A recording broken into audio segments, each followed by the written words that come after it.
The lobby of the Ritz-Carlton Chicago gleamed with the kind of opulence only generational wealth could buy. Waterford crystal chandeliers cast prismatic light across Italian Calicut marble, each golden vein a silent declaration of exclusivity. It was a frigid January afternoon, and the hotel was packed with executives for the annual Wealth Management Conference, men and women in five-figure suits discussing eight-figure portfolios over $15 martinis. Margaret Sterling swept through the lobby like she owned it, her cream Chanel suit swaying perfectly with each step of her $1,000 Louboutins. At 44, she'd built Sterling Financial Group from scratch, or so the official corporate story went, conveniently omitting the $20 million trust fund that financed her bootstrap to success.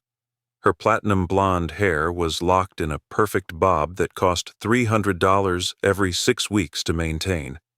Her Cartier tank Française caught the light every time she gestured, which was often, "Pamela, did you see the canapés they served at last night's cocktail hour?"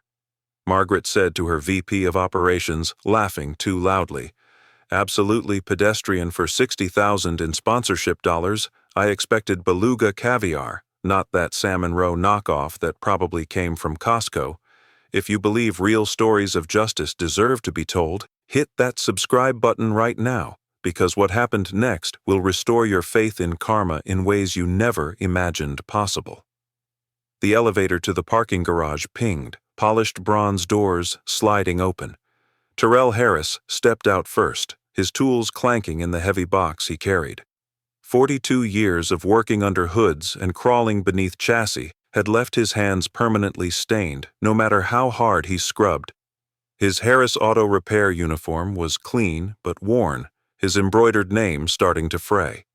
Behind him came Isaiah, 17, carrying a battered backpack and a smaller toolbox. "Miss, Sterling's Bentley is making that noise again," Terrell murmured to his son.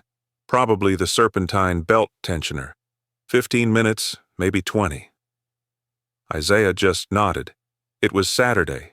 He should be home working on his portfolio for Rhode Island School of Design.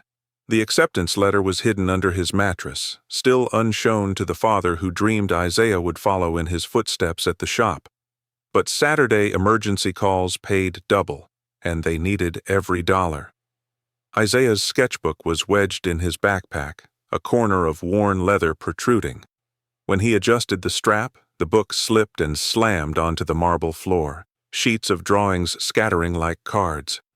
Studies of faces, urban landscapes, a half-finished oil painting of his father, grease-stained hands holding a wrench, an expression of quiet dignity captured in layers of burnt umber and yellow ochre. "Oh my God," Margaret's voice sliced through the lobby like breaking glass. "Look at this. The mechanic's son thinks he's an artist." Isaiah froze, bending down to gather his drawings.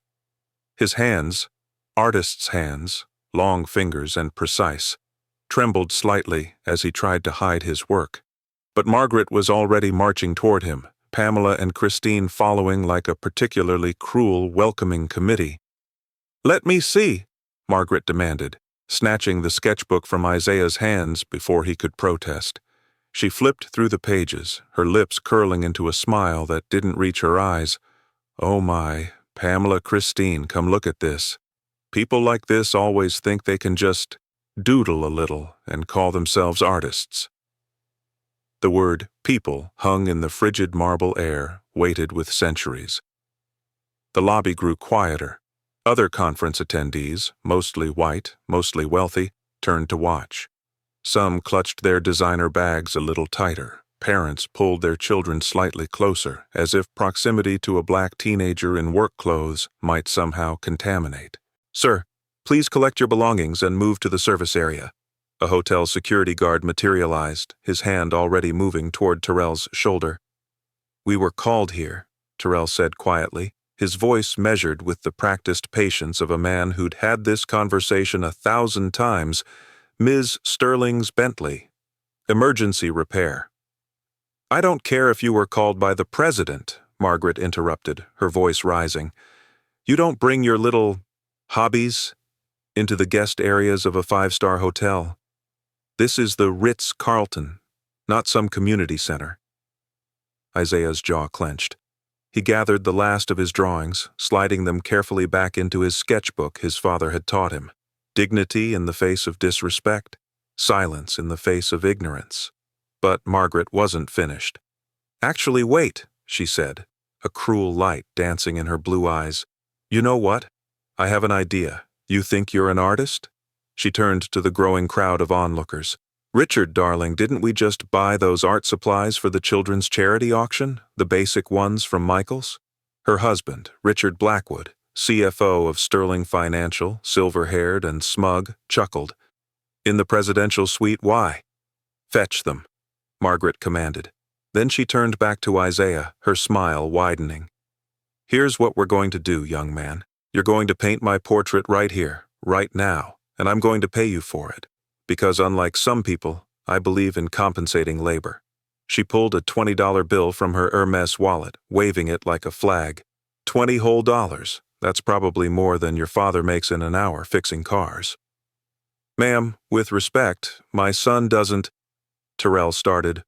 "Oh, he will," Margaret cut him off. "Unless you want me to call hotel management and report you for harassing guests.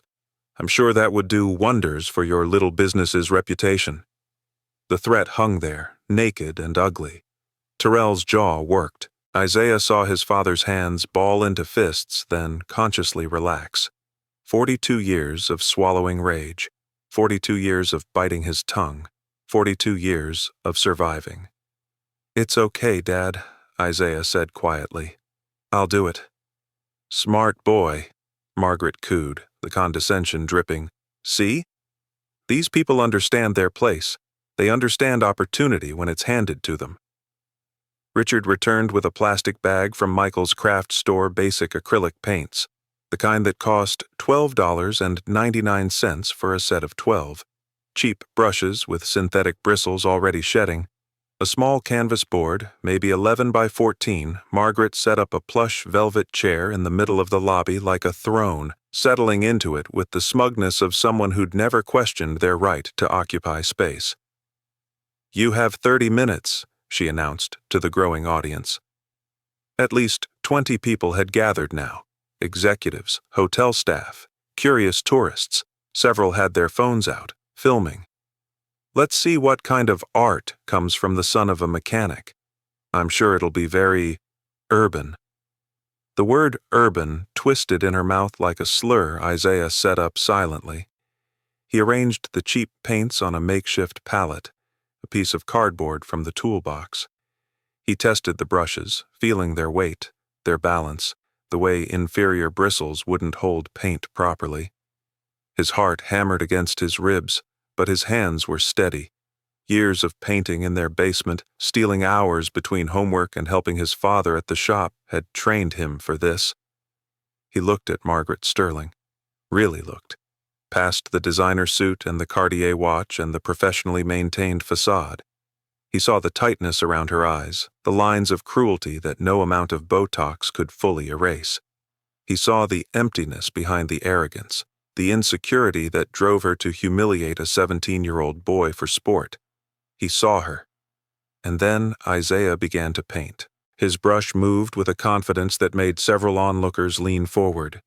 He didn't sketch first. He went straight to color, building her face in layers burnt sienna for the undertones. Titanium white mixed with yellow ochre for her pale skin. Ultramarine blue for the shadows that revealed more than she'd ever intended to show. "Oh, this should be precious," Margaret stage whispered to Pamela, loud enough for everyone to hear. "I wonder if he'll give me one of those exaggerated red lips like in those graffiti murals in the South Side. You know how they do art, all flash, no substance." Isaiah didn't respond. His brush kept moving. 10 minutes passed. 15. The crowd grew quieter. Something was happening on that cheap canvas board. Something that didn't match the dismissive narrative Margaret had crafted. 20 minutes. The portrait was taking shape, hyper-realistic, each brushstroke precise. Margaret's face emerged from the canvas with unsettling accuracy. But it wasn't just her physical features Isaiah captured. It was something deeper, something true. The coldness in her eyes, the cruel curve of her mouth, the arrogance that radiated from her posture. The painting was becoming a mirror, and the reflection wasn't flattering. "Time," Margaret called at exactly 30 minutes, though her voice had lost some of its earlier confidence. She stood up, her Louboutins clicking against marble as she approached the canvas. "Let's see what we've—" She stopped. Her face went pale under her foundation. The portrait was extraordinary, museum quality, the kind of technical skill that required years of dedicated practice, natural talent, and a depth of observation that couldn't be taught. Every detail was perfect, the exact shade of her lipstick, the way light caught her Cartier watch, the texture of her Chanel fabric. But Isaiah had also captured something Margaret spent millions trying to hide: the ugliness beneath the beauty, the cruelty, the emptiness, the casual racism that lived behind her practiced smile. "Wait," a voice came from the crowd. A black woman in her 50s, elegant in a charcoal suit, stepped forward. "Wait just a moment." Dr. Amara Johnson, visiting curator from the Art Institute of Chicago, moved closer to the painting. Her eyes widened, then she turned to Isaiah, really seeing him for the first time. "You're Isaiah Harris," she said, not a question. "You won the gold medal in the Scholastic Art and Writing Awards last year. Your piece, Invisible Labor, the triptych of your father, it was extraordinary. You've been accepted to RISD's early admission program." The lobby went silent. Margaret's mouth opened, closed, opened again. "This young man," Dr. Johnson continued, her voice carrying across the marble and crystal, "is one of the most promising young artists in the country. His portfolio has been reviewed by gallerists in New York. The Smithsonian's National Museum of African American History and Culture has expressed interest in acquiring his work for their permanent collection." She turned to Margaret, her expression cold. "And you just forced him to perform like a trained monkey for $20 and your entertainment. This moment, this beautiful, karmic moment, deserves your support. If you believe in justice, hit that subscribe button and leave a like. This story is just beginning, and you won't want to miss what happens next." Isaiah stood quietly, his paint-stained hands hanging at his sides. His father moved beside him, placing a hand on his shoulder. The $20 bill Margaret had waved so triumphantly lay forgotten on the floor. I was just having a bit of fun," Margaret stammered, her confidence cracking. "It was a joke. Obviously, I didn't mean—" "You meant every word," Dr. Johnson said flatly. She pulled out her phone, typing rapidly. "I'm documenting this. The Art Institute has a very strict policy about the exploitation of minor artists, especially artists of color. I'm also forwarding this to several colleagues at the ACLU." The phones that had been filming Margaret's entertainment were now filming her humiliation. Someone had already posted the video to Twitter. The caption, "CEO forces black teen to paint portrait for $20, then finds out he's a prodigy accepted to RISD." Within minutes, it had 500 shares. Within an hour, 50,000. By midnight, 15 million views. But that was later. Right now, in the lobby of the Ritz-Carlton, Margaret Sterling's carefully constructed world was beginning to crack. And Isaiah Harris, 17 years old with paint still wet on his fingers, stood with his father and watched karma work its magic in real time. 3 months before this moment, Isaiah had been painting in their basement on Chicago's South Side. The space was cramped, 8 by 10 feet, squeezed between the water heater and boxes of his father's old tools. He'd hung a work light from the ceiling joists, the bare bulb casting harsh shadows that he'd learned to work around. His easel was homemade, cobbled together from scrap wood and hinges from the shop. His paints were slowly accumulated, 1 tube at a time, bought with money from odd jobs and birthday gifts stretched across years. Isaiah had been painting since he was 7. While other kids played basketball at the rec center, he'd sit on their apartment steps with a dollar store sketch pad, drawing everything he saw, The L train rumbling overhead, Mrs. Chen at the corner store, the way afternoon light hit broken glass in the alley. His mother, before she died when he was 11, had been the only one who understood she'd worked double shifts as a nurse to buy him a real set of brushes for his 10th birthday. Winsor and Newton Series 7, the kind professional artists used. He still had them, guarded like treasures. After she passed, it was just Isaiah and Terrell. His father loved him fiercely but didn't understand the art. "How you gonna feed yourself painting pictures?" Terrell would ask, not unkindly. "The shop, that's steady work. That's how you build a life." So Isaiah kept his dreams small and secret. He applied to RISD without telling his father, using fee waivers and a guidance counselor's recommendation. When the acceptance letter came, full scholarship, one of 30 students in the nation, he'd cried silently in their shared bathroom, water running to cover the sound. Now, in the Ritz-Carlton lobby, those secret dreams were becoming very public. And the investigation that followed would uncover something neither Isaiah nor his father could have anticipated. Margaret Sterling had a pattern over the past 5 years. Sterling Financial Group had systematically underpaid vendors of color, challenged invoices from black-owned businesses, and created a hostile environment for any employee who wasn't white. The video of Isaiah's humiliation became the match that lit a bonfire of complaints that had been smoldering for years. But that revelation was still coming. Right now, the portrait stood on its cheap easel, Margaret's face staring back at her, revealing truths she'd spent a lifetime denying. The video hit Reddit before Margaret made it back to her presidential suite. By the time her Louboutins clicked across the threshold, it was trending on Twitter.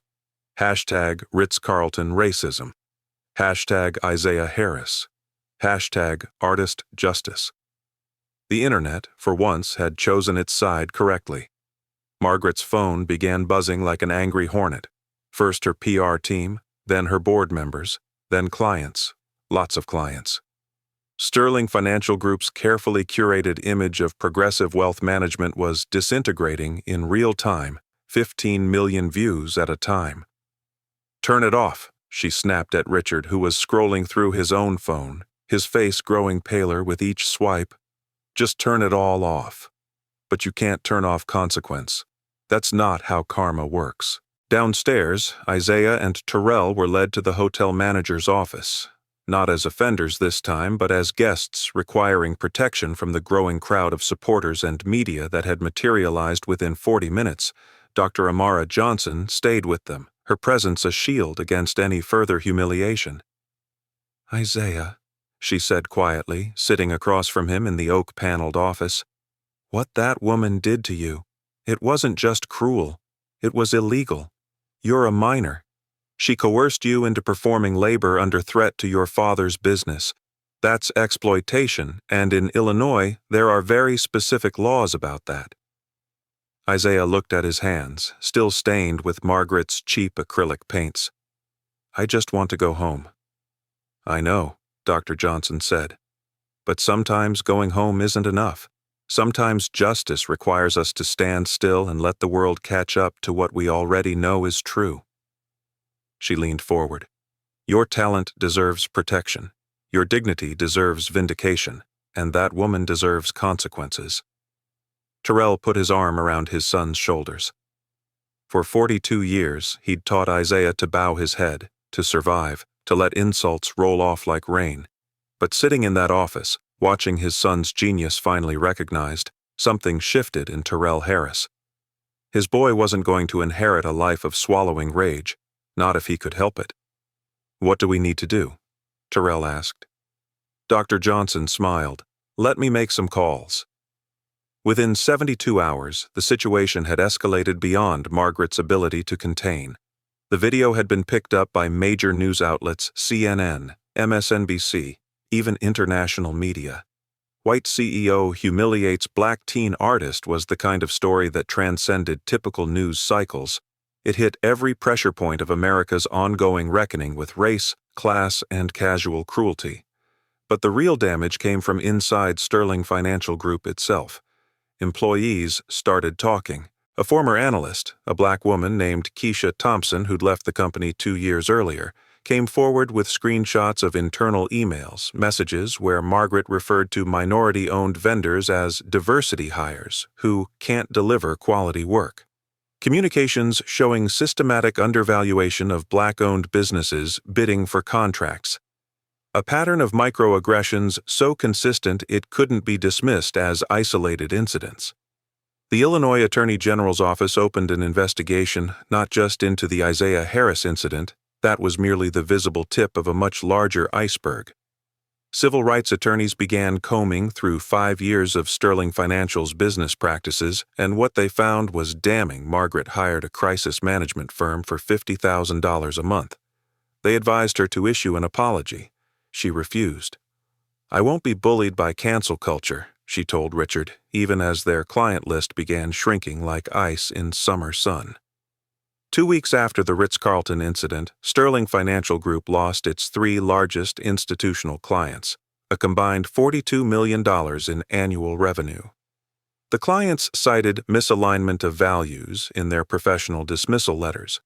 Privately, they told industry contacts they couldn't afford the reputational damage of being associated with Margaret Sterling's brand of casual racism. The board of directors of Sterling Financial Group held an emergency meeting. Margaret was asked to take a temporary leave of absence. She refused. They voted anyway, 12-1. Only Richard voted in her favor. By week 3, federal investigators from the Department of Labor had joined the Illinois Attorney General's probe. They were looking into potential violations of the Equal Employment Opportunity Act, systematic discrimination in vendor selection, and possible fraud in the company's diversity reporting to federal regulators. Margaret's world was collapsing in slow motion, each day bringing new revelations, new consequences. But she still believed she could fight her way out. She still believed her wealth and whiteness would insulate her from real accountability. She was about to learn otherwise.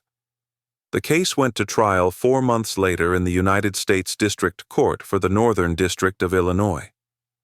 The prosecution was led by Assistant U.S. Attorney Rachel Green, a 38-year-old civil rights specialist who'd cut her teeth prosecuting hate crimes and employment discrimination cases. The courtroom was packed. Every seat filled with journalists, civil rights activists, and people who'd been following Isaiah's story since that January afternoon. Isaiah sat in the front row with his father, both of them in suits borrowed from their pastor. Dr. Amara Johnson sat beside them, a steady presence. Margaret entered wearing a navy Armani suit, her lawyer, a partner from one of Chicago's most expensive firms, beside her. She'd been media-trained to within an inch of her life, humble expression, subdued clothing, but her eyes still held that flicker of arrogance, that bone-deep certainty that people like her didn't really face consequences. "All rise," the bailiff called. The Honorable Judge Kenneth Martinez presiding. Judge Martinez was 62, a federal appointee with a reputation for fairness and zero tolerance for racial discrimination. He'd grown up in Pilsen, the son of Mexican immigrants, and had worked his way through law school driving a cab. He understood exactly what Isaiah Harris had faced in that hotel lobby. The trial lasted 3 weeks. The prosecution called witness after witness. Former employees of Sterling Financial testified about the hostile work environment, the casual racism, the systematic devaluation of black and brown voices. Vendors testified about being lowballed on contracts while white-owned competitors received premium rates for identical work. The video from the Ritz-Carlton was played in court. Watching it on the massive screens with professional audio equipment amplifying every word made it even more damning. Margaret's voice, dripping with condescension. "People like this always think they can just doodle a little and call themselves artists." Several jurors visibly flinched. Dr. Johnson testified about Isaiah's talent, his achievements, the profound violation of forcing a prodigy to perform like a trained monkey. "What Ms. Sterling did wasn't just cruel," she told the court. "It was an erasure. She saw a black teenager and assumed incompetence, assumed inferiority, assumed she had the right to humiliate him for entertainment.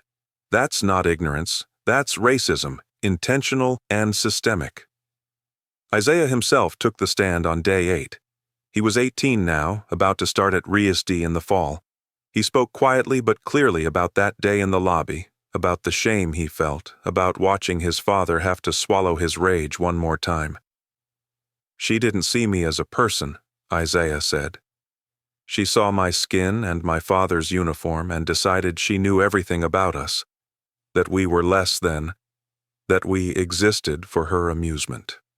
Margaret's lawyer tried to paint it as a misunderstanding, a moment of poor judgment, nothing more. But the pattern evidence was overwhelming, email after email, testimony after testimony. A portrait of systemic racism so clear even the most willfully blind couldn't deny it. The defense rested after 2 weeks. Margaret never took the stand. Her lawyers wouldn't risk it. Closing arguments came on day 19.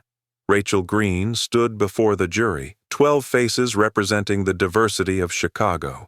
She spoke for 40 minutes, weaving together the threads of evidence into an undeniable conclusion. "This case is about power," she said.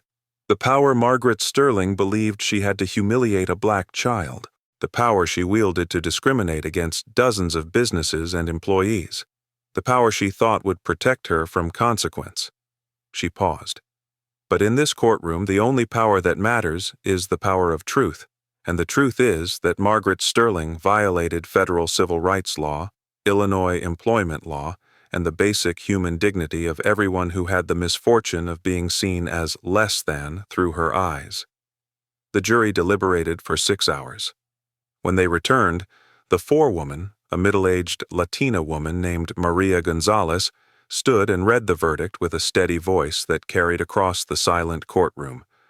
On the count of intentional discrimination under Title VII of the Civil Rights Act, guilty. On the count of conspiracy to commit fraud in federal diversity reporting, guilty. On the count of exploiting a minor for commercial purposes, guilty.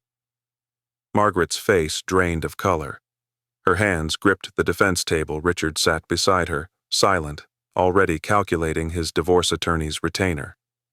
Judge Martinez looked down from the bench, his expression grave. "Ms. Sterling, please rise." She stood on shaking legs. "You have been found guilty of serious violations of federal law," Judge Martinez said. "But beyond the legal violations, you have demonstrated a pattern of behavior that strikes at the heart of our ongoing struggle for equality and justice. You saw a talented young man and chose to see only stereotypes. You wielded your power not to uplift, but to diminish. You turned human dignity into entertainment." He paused, letting the weight settle. "I sentence you to 18 months in federal prison, followed by 3 years of supervised release. Additionally, you will pay restitution to Isaiah Harris in the amount of $85,000, the amount his portrait sold for at auction to benefit young artists of color. You will pay settlements to the 15 former employees and vendors who testified against you, totaling $1.2 million. Sterling Financial Group will be subject to federal monitoring for 5 years to ensure compliance with civil rights law." Justice had been served Isaiah Harris, the mechanic's son who'd been forced to paint for $20 and white people's amusement, watched as the woman who'd tried to humiliate him was led away by federal marshals. If this moment moved you, if you believe that justice can prevail, subscribe, hit that like button, and drop a comment. Would you have shown mercy? Because this story isn't over yet. The best part is still to come. 18 months. Margaret Sterling served 14 of them at the Federal Correctional Institution in Pekin, Illinois, released early for good behavior. Though anyone who'd been inside with her would tell you that good behavior meant keeping her mouth shut and her head down, a skill she'd never developed on the outside. Federal prison didn't have Cartier watches or Chanel suits. It had orange jumpsuits and work assignments and the kind of forced equality that comes from everyone eating the same gray mystery meat on plastic trays. Margaret worked in the prison library, shelving books, learning what it felt like to be dismissed, to be just a number, to be seen as less than human. The irony wasn't lost on anyone. While Margaret counted down her sentence, Isaiah Harris's life was transforming in ways that seemed almost miraculous if you believed in such things. If you understood karma, though, it was simply balance being restored to the universe. Rhode Island School of Design welcomed Isaiah that fall. He arrived on campus with his father, both of them staring up at the historic buildings with a mixture of awe and disbelief. Terrell helped Isaiah move into his dorm room, a small single in a converted Victorian on Benefit Street, and stood in the doorway for a long moment before leaving. "Your mama would be proud," Terrell said, his voice thick. "Hell, I'm proud. Always was. I didn't know how to show it right." Isaiah hugged his father tight. "I know, Dad. I always knew." At wrist, Isaiah flourished. His professors recognized immediately what Dr. Amara Johnson had seen in that hotel lobby, a rare combination of technical mastery and emotional depth, the ability to capture not just what people looked like, but who they were beneath their carefully constructed facades. His portrait of Margaret Sterling, the one he'd painted on that cheap canvas with those terrible brushes, became the centerpiece of his sophomore exhibition. It hung in the RISD Museum with a placard that told the whole story. The painting had changed since that day, or rather people's perception of it had changed. What Margaret had seen as humiliation, the art world saw as truth-telling. What she'd dismissed as urban doodling, critics called unflinching social commentary. The portrait didn't just show Margaret Sterling's face, it showed the face of systemic racism, casual cruelty, the banality of everyday evil. A collector from New York offered $200,000 for it. Isaiah refused to sell. "Some things aren't about money," he told the curator. "This painting is evidence. It's testimony. It stays public." But other paintings, Isaiah created dozens during his 4 years at RISD, did sell. By his junior year, he had representation from a gallery in Manhattan. By senior year, his work was being shown internationally. A portrait series called Invisible Labor, featuring his father and other black workers in Chicago, was acquired by the Whitney Museum of American Art for their permanent collection. The art world, which had been closed to a black kid from the South Side, opened its doors. Not because Isaiah had changed, but because the world had finally seen him clearly. Dr. Amara Johnson became Isaiah's mentor, his advocate, his champion. She introduced him to collectors, curators, critics who mattered. She wrote the essay for his first solo exhibition catalog, a piece that contextualized his work within the broader tradition of Black American art while acknowledging his unique voice. When Isaiah graduated from RISD with highest honors, Dr. Johnson was in the audience beside Terrell, both of them crying tears of joy and pride. "You changed his life," Terrell told her afterward at the reception. "No," Dr. Johnson said, watching Isaiah across the room, surrounded by admirers and collectors and people who saw his genius clearly. "I just refused to let that woman erase him. The talent was always there. The brilliance was always there. All I did was make sure the world couldn't look away." 3 years after that day in the Ritz-Carlton, Isaiah Harris had his first museum retrospective at the Museum of Contemporary Art Chicago. He was 21 years old, one of the youngest artists ever given that honor. The exhibition was titled Seen Unseen, and it featured 60 paintings exploring visibility, invisibility, and the ways society chooses what and who to see. The opening night was packed. Collectors flew in from New York, Los Angeles, London. Critics filled notebooks with observations that would become reviews in the New York Times, Art Forum, The Guardian. But the people Isaiah cared about most were there too. His father, wearing his best suit and still looking slightly uncomfortable in the fancy gallery space. Dr. Johnson, elegant and beaming. Former teachers from his Southside high school who'd encouraged his talent when others dismissed it. Kids from his old neighborhood who saw in Isaiah's success a roadmap for their own dreams. And standing in front of the Margaret Sterling portrait, still the most controversial piece in the show, was Margaret herself. She'd been released from federal prison 6 months earlier. The supervised release terms allowed her to attend the exhibition, though her probation officer had strongly advised against it. Margaret came anyway. She had to see it, had to confront what she'd become in the public imagination. A cautionary tale, a symbol, the face of everything wrong with American wealth and whiteness and casual cruelty. She looked older. Prison had aged her in ways Botox couldn't reverse. Her hair, grown out from its perfect platinum bob, showed gray roots. She wore a simple black dress, not designer, just black, and no jewelry except a plain watch. The Cartier was long gone, sold to help pay the restitution and legal fees that had bankrupted her sterling financial group had collapsed within a year of her conviction. Richard had divorced her while she was still in prison, taking half of what little remained the presidential suite at the Ritz-Carlton, the Lake Forest mansion, the Bentley that had needed repair that Saturday, all gone. Margaret now lived in a one-bedroom apartment in Evanston, working part-time at a nonprofit that helped formerly incarcerated women re-enter society. The irony of that wasn't lost on her either. Isaiah saw her standing there. For a moment, they locked eyes across the gallery. The victim and the perpetrator, the artist and the subject. The young black man whose talent had been undeniable, and the white woman who'd tried to deny it anyway. He walked over security, tensed. Isaiah had warned them she might come, but he shook his head. Let her stay. Miss Sterling, he said quietly. Isaiah, she replied, her voice smaller than he remembered. I wanted to see it, to see what you've become. They stood side by side, looking at the painting of her. 4 years later, it still carried power. Her face stared back, captured in that moment of cruelty, preserved forever in oil and pigment and truth. I was wrong, Margaret said finally. The words seemed to cost her something. About you, about everything. I saw what I wanted to see, what I'd been taught to see, and I tried to make you smaller so I could feel bigger. She turned to face him. I can't undo what I did, I can't erase that day. But I want you to know, I'm sorry. Truly.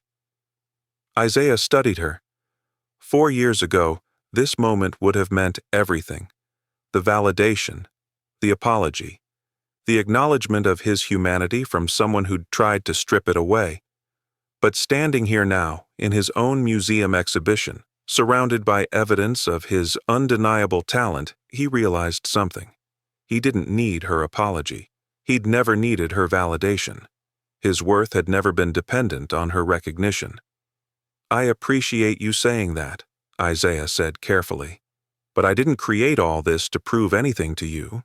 I created it to prove something to myself and to show other kids like me, black kids, poor kids, kids whose talent gets dismissed because of where they come from or what they look like, that they don't need permission from people like you to be extraordinary, they already are.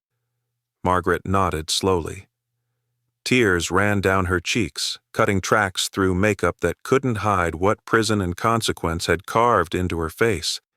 You're going to do incredible things, she said. You already have. I know, Isaiah said simply. Not arrogance, just truth. Margaret left the exhibition shortly after Isaiah watched her go, a smaller figure than he remembered, diminished by consequence and time and the weight of her own choices. He felt something unexpected. Not satisfaction exactly, but a kind of peace she'd tried to make him invisible, and instead he'd become unforgettable. The exhibition ran for 4 months, breaking attendance records at the MCA. Isaiah's work sold for increasingly astronomical amounts. His latest portrait commanded $500,000 at auction, with proceeds going to a scholarship fund he'd established for young artists of color from Chicago's South Side. He bought his father a house. Not a mansion, Terrell wouldn't have wanted that, but a solid 3-bedroom in Hyde Park with a garage big enough for a proper workshop. Terrell Harris, who'd worked 60-hour weeks for 40 years, retired at 51. He spent his days building furniture, restoring classic cars, and telling anyone who'd listen about his son, the famous artist. Isaiah established the Invisible Labor Foundation, a nonprofit providing free art education and supplies to under-resourced communities in Chicago. He taught weekend workshops in the same South Side neighborhood where he'd grown up, showing kids that art wasn't a luxury for rich people. It was a language anyone could learn, a voice anyone could use. Dr. Amara Johnson joined the foundation's board. Together, they created a pipeline from Chicago public schools to art programs at colleges and universities nationwide. Dozens of young artists received scholarships. Hundreds more received mentorship, supplies, exhibition opportunities. The foundation Isaiah built became his greatest work, more important than any painting, more lasting than any museum acquisition. 5 years after that January afternoon in the Ritz-Carlton, Isaiah Harris stood on a stage at the Kennedy Center in Washington, D.C., receiving the National Medal of Arts from the President of the United States. At 22, he was the youngest recipient in the award's history. His father sat in the front row, crying openly, Dr. Johnson beside him, beaming with pride. And scattered throughout the audience were dozens of young artists whose lives Isaiah's story had changed, whose talents had been seen and nurtured because one person had refused to let a moment of cruelty be the end of the story. In his acceptance speech, Isaiah talked about that day in the hotel lobby.